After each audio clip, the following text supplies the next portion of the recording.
My backyard opened right onto the lake, a view I had worked hard to earn, and sitting proudly at the private dock behind my house was my pride and joy, a fully customized LED-covered, bass-thumping, state-of-the-art nightclub boat. That peaceful lakefront scene didn't last long before the HOA arrived in full force, led by their scowling president, who stormed onto my dock like he had personally been sent from above to restore suburban order. I had barely finished my morning coffee when he shoved a thick violation notice into my hands, looking at my boat like it was a crime against all things beige and boring. "This," he said, gesturing wildly at my beautiful floating party machine, "is an absolute violation of community standards." I took a slow sip of my coffee and gave him a blank stare, waiting for him to continue, because I already knew where this was going. He launched into a furious speech about how my boat was a public disturbance, how it disrupted the tranquil nature of the lake, and how it was an unauthorized structure that lowered neighborhood property values. I had to stop myself from laughing at that last part. My boat was a fully registered, legally docked vessel, not a shack built from driftwood and desperation. He went on, claiming that multiple residents had complained about the flashing lights and loud music, though he conveniently didn't provide any names. I asked him exactly which rule my boat was violating, watching him struggle to find a legitimate answer beyond general community aesthetics. After flipping furiously through his folder, he settled on a vague clause about how permanent waterfront structures must align with the serene character of the lake. I pointed out the obvious. My boat was not a permanent structure. It was a boat. Boats move. That's the entire point of boats. That didn't stop him from smugly informing me that if I didn't immediately remove and cease operations of my nightclub boat, I would start racking up fines, $500 a day, escalating to potential legal action.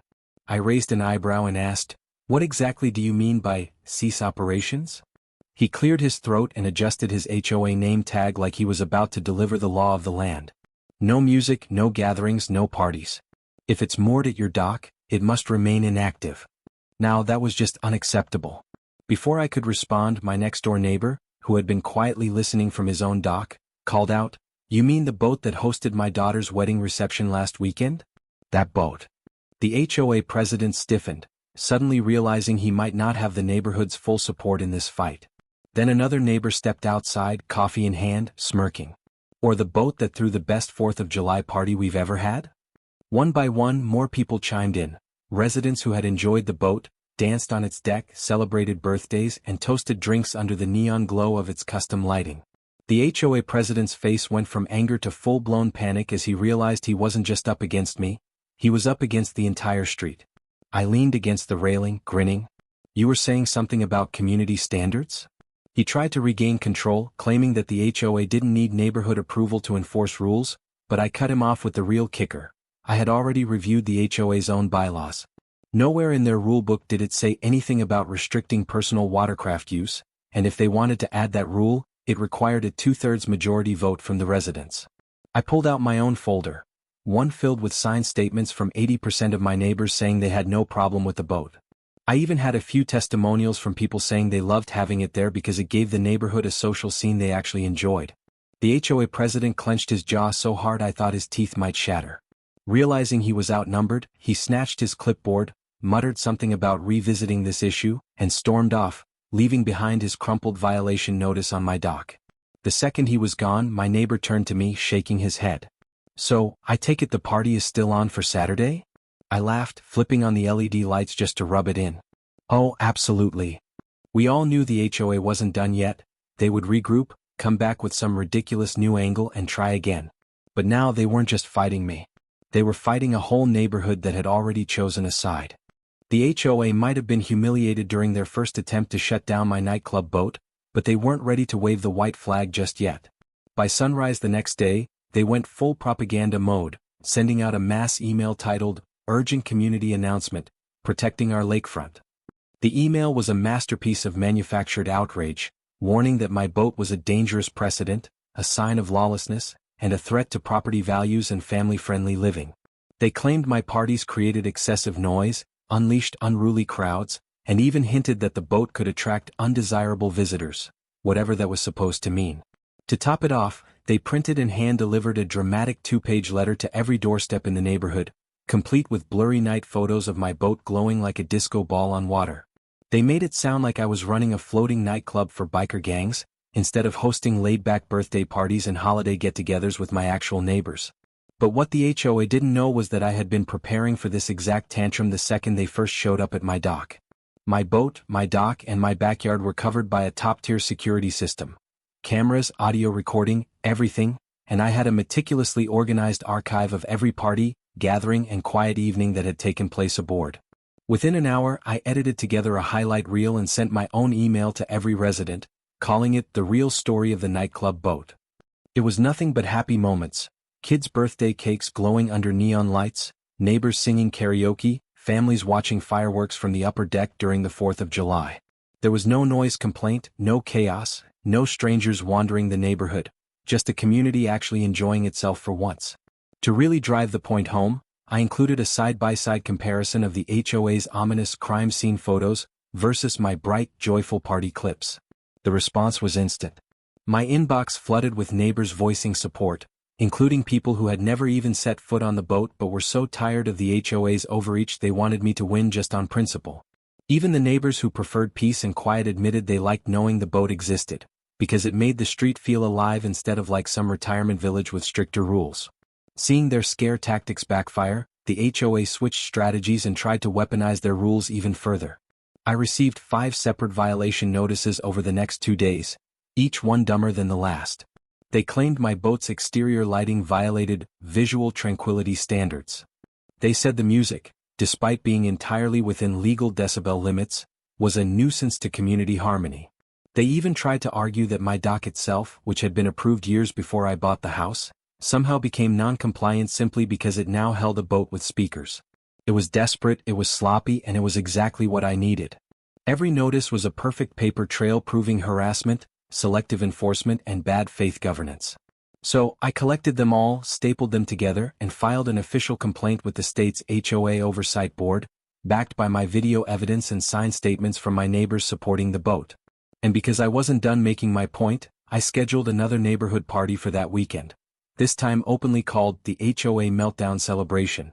The invitation was simple: bring food, bring drinks, and enjoy the fact that the HOA couldn't stop us.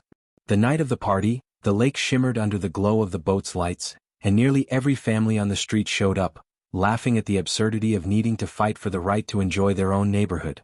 While everyone danced and relaxed, the HOA president sat at the edge of his own dock, arms crossed, watching like a bitter emperor staring down at a rebellion he had no power to stop. It wasn't just about the boat anymore. The HOA had declared war on fun itself, and the neighborhood had decided that fun was going to win. When the party ended, I stood on the upper deck, microphone in hand, and made a simple announcement. I had filed my official complaint against the HOA and requested an external audit of their actions and finances. The crowd cheered, and a few neighbors even popped champagne right there on the lawn. The HOA wanted to scare everyone into siding with them. Instead, they turned the entire street into a block party revolution. The boat wasn't just a party spot anymore, it was the symbol of the neighborhood saying loud and clear, "We're done being told how to live." And the HOA was about to learn just how unstoppable a neighborhood united by good times and a common enemy could be. After their smear campaign collapsed and the neighborhood rallied behind the boat, the HOA should have backed off. But instead, they doubled down, convinced they could out-paperwork me into submission with endless legal posturing and desperate violations. What they didn't realize was that they had handed me exactly what I needed: a perfect excuse to dig into their finances, their decision-making process, and their entire history of enforcement. I requested every HOA financial report, contractor invoice, and fine ledger they had ever filed, invoking my right as a homeowner under state HOA transparency laws. They dragged their feet, hoping to stall me out, but they underestimated just how much time and patience I was willing to invest in revenge. When the documents finally arrived, they were a disaster. A sloppy, disorganized mess of poorly kept records, unexplained expenses, and glaring red flags. It didn't take a forensic accountant to see what was going on. The HOA had been quietly funneling money into suspicious consulting fees paid to friends and family of board members. Community maintenance funds had been used to host private HOA board dinners at expensive restaurants, disguised on the books as planning meetings. Some fines collected from homeowners never made it into the official accounts, and payments to certain vendors were suspiciously inflated compared to the actual work performed. I compiled everything into a tidy, brutally clear report, complete with timestamps, scanned copies, and notes highlighting every shady transaction I could find. Then, instead of quietly reporting them to the state regulatory board, I held a full-on neighborhood presentation. Using a projector set up on the deck of my boat, I walked the entire street through the HOA's financial sins, line by embarrassing line.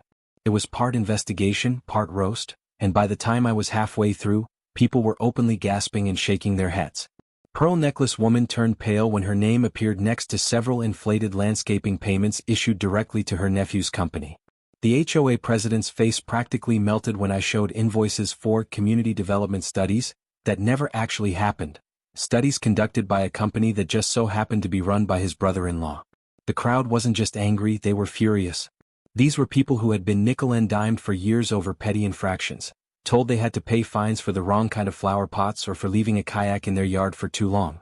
Now they knew exactly where their money had been going, and it wasn't to improve the neighborhood.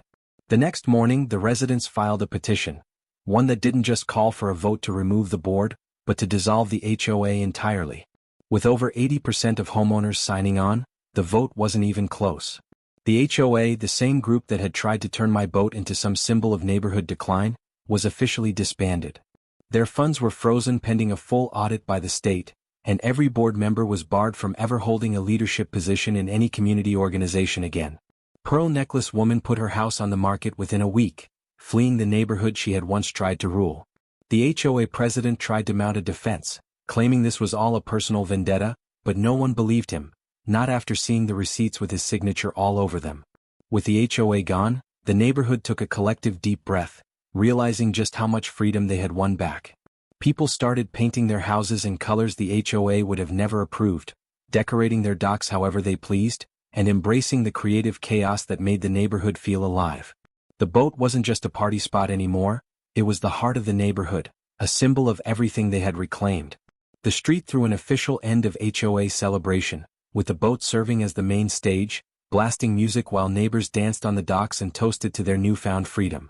Even the few residents who had initially sided with the HOA came around, realizing life without constant surveillance and fines was infinitely better.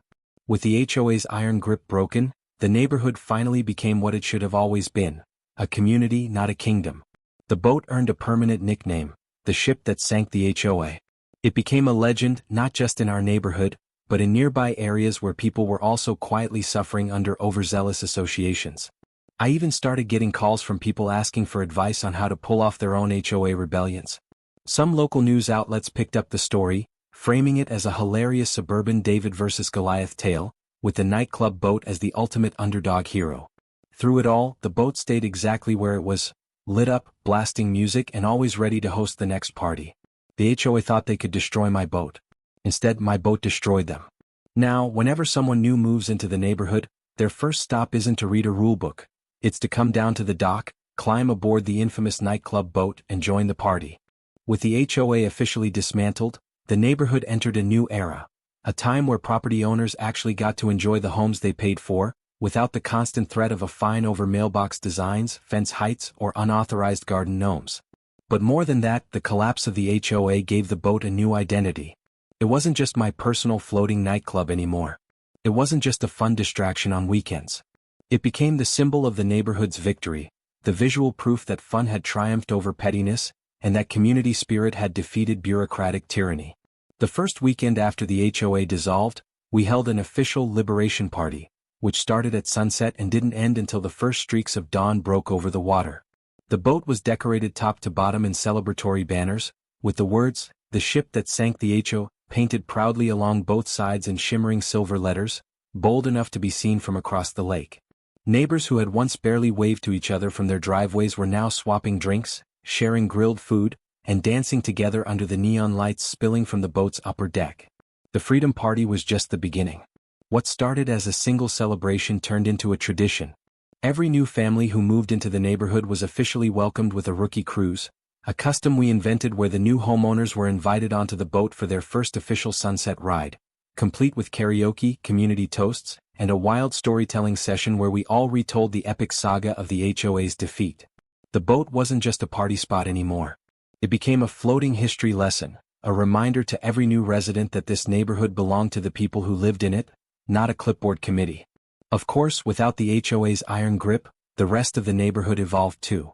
People felt free to experiment, decorate and personalize their homes without fear of fines or nasty letters.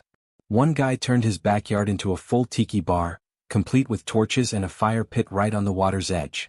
Another neighbor built a pirate-themed dock to match the spirit of the lake parties, complete with a carved wooden figurehead and a cannon that fired harmless bursts of confetti into the air. Holiday decorations went from boring, regulation-approved white lights to full creative chaos. Skeletons riding jet skis on Halloween, synchronized rooftop light shows at Christmas, and inflatable dragons standing guard at front doors just for the fun of it. The neighborhood, once painfully sterile and dull, became the most desirable place to live in the entire area, not despite the lack of HOA but because of it. Real estate agents practically tripped over themselves to list homes here, advertising the street as a vibrant, community-driven lakefront neighborhood, where creativity and personality were not only welcomed, they were celebrated. The boat, of course, became a selling point all on its own. Agents bragged that buying a house here came with access to legendary dock parties, all thanks to the now famous HOA sinking party boat. It became part of the neighborhood's identity, something you couldn't find anywhere else. The local paper ran a feature story about us titled, "The Block That Beat the HOA," and my boat made the front page, glowing like a neon beacon of suburban defiance. With the HOA gone, the residents took full ownership of their own future. The clubhouse, once reserved for dry, mandatory HOA meetings, was repurposed into a community hangout, a place to host potlucks, art classes, kids' movie nights, and whatever else people actually wanted to do together. No approval forms. No committees. Just neighbors making things happen. To cover the occasional shared expense, like fixing the community dock or maintaining the green space, we created a voluntary fund that residents could contribute to as they saw fit. Without the administrative bloat and endless legal posturing of the HOA, every dollar went straight to actual improvements, and nobody needed to worry about mystery fees disappearing into a black hole of administrative costs. The boat itself became more than just a place to party. It became a floating stage hosting live music, comedy nights, and even a floating talent show where residents took turns showing off everything from stand-up routines to guitar solos under the stars. The most beautiful part was that it wasn't just about big parties. On quieter nights, families would kayak or paddleboard out to the boat just to hang out, sharing drinks and watching the sunset together. The boat became our town square, not on land but on water, proving that when you strip away the red tape, people are naturally drawn to each other. Even the residents who had initially feared the loss of structure admitted that life was better without the constant stress of compliance. Pearl Necklace Woman, who had once led the charge against the boat, was nothing but a memory, having sold her house and vanished into some other HOA-controlled community where she could once again count lawn ornaments and write passive-aggressive emails to her heart's content. The HOA president, after his humiliating downfall, quietly disappeared too, leaving behind a legacy of failed control and bitter defeat. But we stayed. And we thrived. Every year, on the anniversary of the HOA's collapse, we hold the Freedom Float, a parade of decorated boats led by the nightclub boat itself, now decked out with banners, lights, and a playlist that gets wilder every year. The lake comes alive with laughter, music, fireworks, and a shared sense of we made this happen ourselves. Whenever new guests ask how it all started, someone always points at the boat and says, That's the ship that took down the HOA. It's more than just a story now. It's our legend. It's our proof that neighborhoods don't need authoritarian oversight to thrive, just good people, good parties, and the freedom to live their lives however they want.